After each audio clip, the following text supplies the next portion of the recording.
Hello दोस्तों, स्वागत है आप सभी का। आज के इस वीडियो में हम पढ़ने वाले हैं आधुनिक भारत के इतिहास से संबंधित महत्वपूर्ण सामान्य ज्ञान प्रश्नोत्तर, जो कि किसी भी कंपटीशन एग्ज़ाम में पूछे जाने की संभावनाएं हैं। तो वीडियो को अंत तक देखते रहिएगा। चलिए आज का यह वीडियो शुरू करते हैं। पहला प्रश्न है, आधुनिक भारत में हिंदू धर्म में पहला सुधार आंदोलन क्या था? इसका करेक्ट आंसर है ऑप्शन ए, ब्रह्म समाज। अगला प्रश्न है, ब्रह्म समाज का उद्देश्य क्या था? इसका करेक्ट आंसर है ऑप्शन सी, ए और बी दोनों, अर्थात धर्म की बुराइयों पर प्रहार करना तथा एकेश्वरवाद का प्रचार करना। अगला प्रश्न है, ब्रह्म समाज का विरोधी संगठन कौन था जिसका उद्देश्य सती प्रथा समेत अन्य सुधारों का विरोध करना था? इसका करेक्ट आंसर है ऑप्शन ए, धर्म सभा। अगला प्रश्न है, धर्म सभा के संस्थापक कौन थे? इसका करेक्ट आंसर है ऑप्शन ए, राधाकांत देव। अगला प्रश्न है, वर्ष 1829 ईस्वी में सती प्रथा का उन्मूलन किसके द्वारा किया गया था? इसका करेक्ट आंसर है option D, Lord William Bentinck. अगला प्रश्न है, स्वामी विवेकानंद का मूल नाम क्या था? इसका करेक्ट आंसर है ऑप्शन ए, नरेंद्र नाथ दत्त। अगला प्रश्न है, मुख्यतः किसके प्रयास से सती प्रथा का उन्मूलन हुआ? इसका करेक्ट आंसर है ऑप्शन बी, राजा राम मोहन राय के द्वारा। अगला प्रश्न है, अलीगढ़ में स्थित मुहम्मदन एंग्लो ओरिएंटल कॉलेज को किसने स्थापित किया? इसका करेक्ट आंसर है ऑप्शन ए, सैयद अहमद खां। अगला प्रश्न है, आर्य समाज किसके विरुद्ध है? इसका करेक्ट आंसर है ऑप्शन बी, धार्मिक अनुष्ठान व मूर्ति पूजा के। अगला प्रश्न है, युवा बंगाल आंदोलन के नेता कौन थे?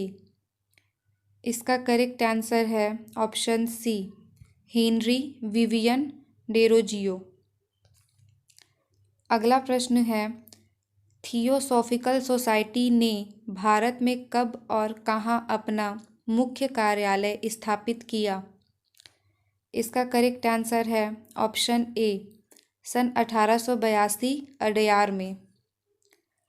अगला प्रश्न है, किसी समय महात्मा गांधी के सहयोगी रह चुके पर उनसे अलग होकर एक आमूल परिवर्तनवादी आंदोलन जिसका नाम आत्मसम्मान आंदोलन था, चलाने वाले कौन थे? इसका करेक्ट आंसर है option C, EV Ramaswamy Naicker. अगला प्रश्न है, 19वीं सदी में ज्योतिबा फूले के सत्यशोधक समाज ने क्या प्रयास किया था? इसका करेक्ट आंसर है ऑप्शन ए, दंभी ब्राह्मणों तथा उनके अवसरवादी धर्म ग्रंथों से नीची जातियों की रक्षा। अगला प्रश्न है, 1873 ईस्वी में सत्यशोधक समाज की स्थापना किसके द्वारा की गई थी? इसका करेक्ट आंसर है ऑप्शन सी, ज्योतिबा फूले द्वारा। अगला प्रश्न है, किस धर्म सुधारक की मृत्यु भारत के बाहर हुई थी? इसका करेक्ट आंसर है ऑप्शन बी, राजा राम मोहन राय। अगला प्रश्न है, सत्यार्थ प्रकाश पुस्तक के लेखक कौन हैं? इसका करेक्ट आंसर है ऑप्शन बी, दयानंद सरस्वती। अगला प्रश्न है, रामकृष्ण मिशन की स्थापना किसने किया? इसका करेक्ट आंसर है ऑप्शन ए, विवेकानंद ने। अगला प्रश्न है, वहाबी आंदोलन का मुख्य केंद्र क्या था? इसका करेक्ट आंसर है ऑप्शन ए, पटना। अगला प्रश्न है, भारत में दास प्रथा कब अवैध घोषित किया गया? इसका करेक्ट आंसर है ऑप्शन ए, सन 1843 में। अगला प्रश्न है, भारत में अंग्रेजी शिक्षा किसके द्वारा लागू की गई थी? इसका करेक्ट आंसर है ऑप्शन डी, विलियम बेंटिक के द्वारा। अगला प्रश्न है, वेदों में संपूर्ण सच्चाई निहित है, यह व्याख्या किसने की? इसका करेक्ट आंसर है ऑप्शन बी, स्वामी दयानंद ने।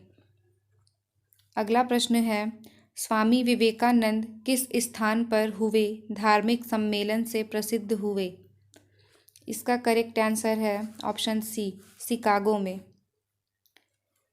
अगला प्रश्न है, राजा राम मोहन राय ने अपने असाधारण काम की खातिर भारतीय इतिहास में अपनी पहचान बनाई, उसका मुख्य काम इस दिशा में था।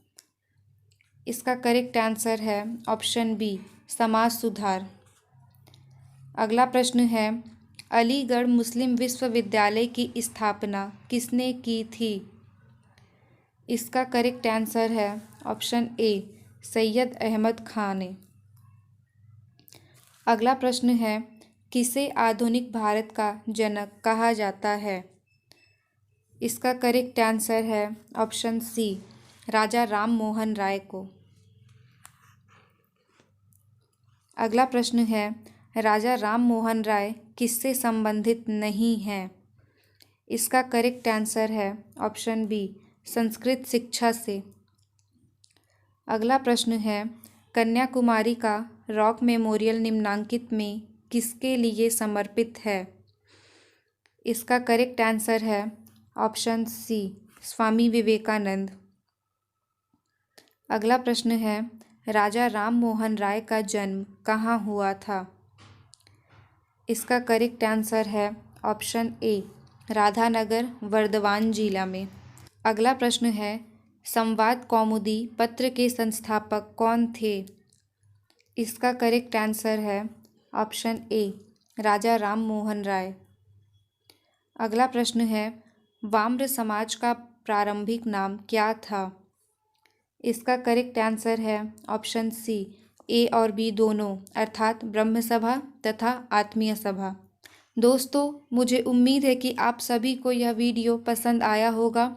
वीडियो को अंत तक देखने के लिए आप सभी का बहुत बहुत धन्यवाद।